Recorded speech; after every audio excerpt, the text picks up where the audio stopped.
હવે જોઈએ next topic, વિદ્યુત ક્ષેત્ર રેખાઓ. બરોબર.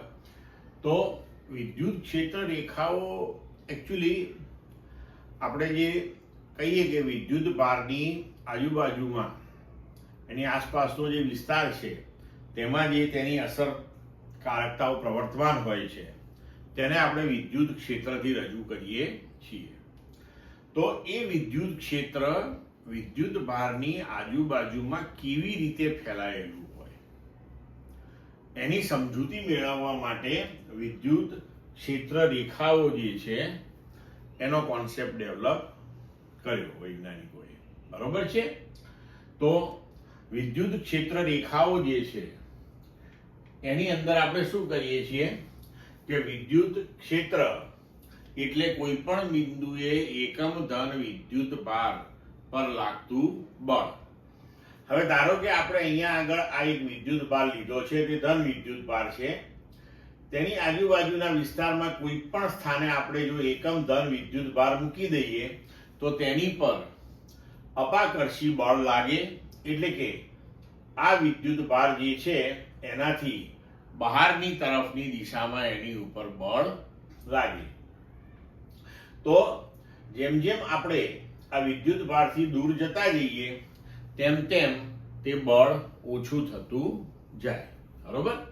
હવે આ જે આપણે સદિશો અહીંયા આગળ દર્શાવ્યા છે કે જે સદિશો આપણને એકમ ધન વિદ્યુત ભાર પર લાગતું બળ રજૂ કરે છે, તો એક જ દિશામાંના બધા જ સદિશોને જો આપણે જોડી દઈએ અને એક તીર તૈયાર કરીએ તો તે આપણને ક્ષેત્ર રેખા દર્શાવે છે.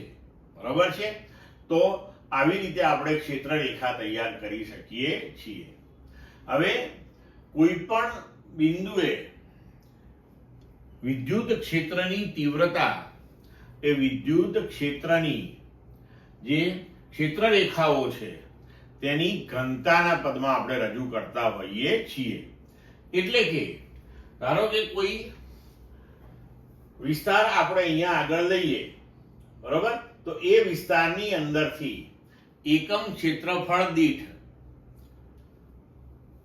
ક્ષેત્રફળને લંબ રૂપે પસાર થતી વિદ્યુત ક્ષેત્ર રેખાઓની જે સંખ્યા છે તેનાથી આપણે વિદ્યુત ક્ષેત્રની તીવ્રતાને રજૂ કરીએ છીએ.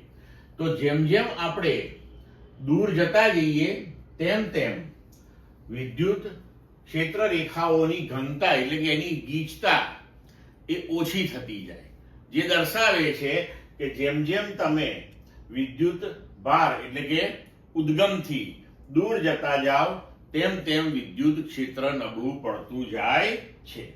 હવે આ જે વિદ્યુત ક્ષેત્ર રેખાઓ છે તેના કેટલાક ગુણધર્મો આપણને જોવા મળે છે. બરોબર.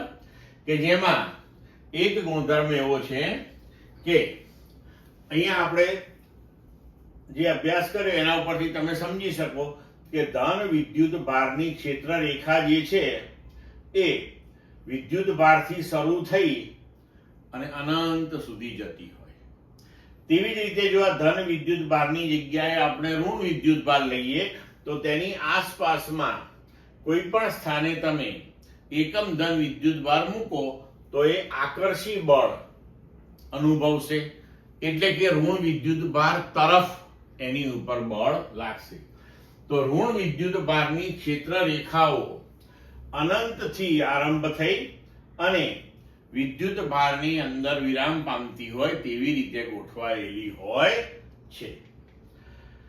પછી આ વિદ્યુત ભાર રેખાઓ જે છે એ જે તે વિસ્તારમાં ક્યાંય પણ એનો વક્ર કે એની સીધી રેખા એ તૂટ્યા વગર મળે છે. એટલે કે અહીંયાથી તમે ક્ષેત્ર રેખા જે અનંત સુધી તૈયાર કરો એમાં ક્યાંય વચ્ચે બ્રેક ના આવે. જો ત્યાં બ્રેક હોય તો શું થાય કે એ સ્થાન ઉપર તમે એકમ ધન વિદ્યુત ભાર મૂકો તો એની ઉપર કોઈ બળ લાગે નહીં, જે પ્રેક્ટિકલી ક્યારેય શક્ય બનતું નથી. એટલે આપણે કહી શકીએ કે કોઈ પણ વિસ્તારની અંદર વિદ્યુત ક્ષેત્ર રેખાઓ ક્યાંય પણ તૂટ્યા વિના સતત વક્રો તરીકે હોય છે. હવે આપણે ત્રીજો ગુણધર્મ જોઈએ કે બે ક્ષેત્ર રેખાઓ ક્યારેય એકબીજીને છેદતી નથી. કારણ કે કોઈ પણ ક્ષેત્ર રેખા જે હોય, ધારો કે વક્ર સ્વરૂપે હોય, તો તે વક્રના કોઈ પણ બિંદુએ દોરેલો સ્પર્શક જે છે એ વિદ્યુત ક્ષેત્રની દિશા આપે છે આપણને. કારણ કે તે બિંદુએ આપણે જો કોઈ એકમ ધન વિદ્યુત ભાર મૂકીએ તો તેની ઉપર સ્પર્શકની દિશામાં બળ લાગશે. હવે જો કોઈ બે વિદ્યુત ક્ષેત્ર રેખાઓ એકબીજીને છેદે તો છેદન બિંદુ પાસે બે સ્પર્શક આવે, એટલે કે છેદન બિંદુ પાસે તમને બે દિશાઓ પ્રાપ્ત થાય. તેથી તમે વિદ્યુત ક્ષેત્રની કોઈ ચોક્કસ દિશા નક્કી કરી શકો નહીં. એટલે આપણે કહી શકીએ કે બે ક્ષેત્ર રેખાઓ ક્યારેય એકબીજીને છેદતી નથી. અને સ્થિત વિદ્યુત રેખાઓ જે છે એ ક્યારેય બંધ ગાળો રચે નહીં.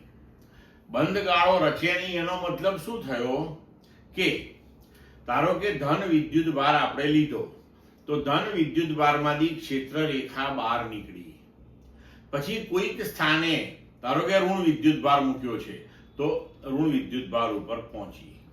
હવે ત્યાંથી ફરી પાછી નીકળીને ધન વિદ્યુત ભારની અંદર આવી જાય એવું ક્યારેય શક્ય બને નહીં.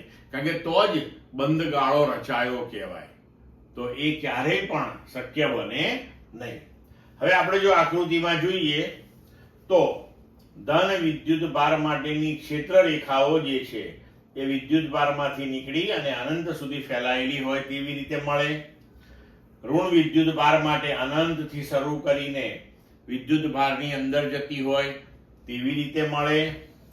જો બે ધન વિદ્યુત ભાર લઈએ નજીક નજીક આવી રીતે, તો એ એકબીજાને ક્ષેત્ર રેખાઓ અપાકર્ષતી હોય, બંને વિદ્યુત ભારમાંથી નીકળી અને અનંત સુધી ફેલાતી હોય. જો આપણે એક ધન અને એક ઋણ વિદ્યુત ભાર લઈએ તો ધન વિદ્યુત ભારમાંથી ક્ષેત્ર રેખા બહાર નીકળે અને ઋણ વિદ્યુત ભારની અંદર વિરામ પામતી હોય તે પ્રમાણેની ક્ષેત્ર રેખાઓ આપણને મળે છે. ક્લિયર મિત્રો?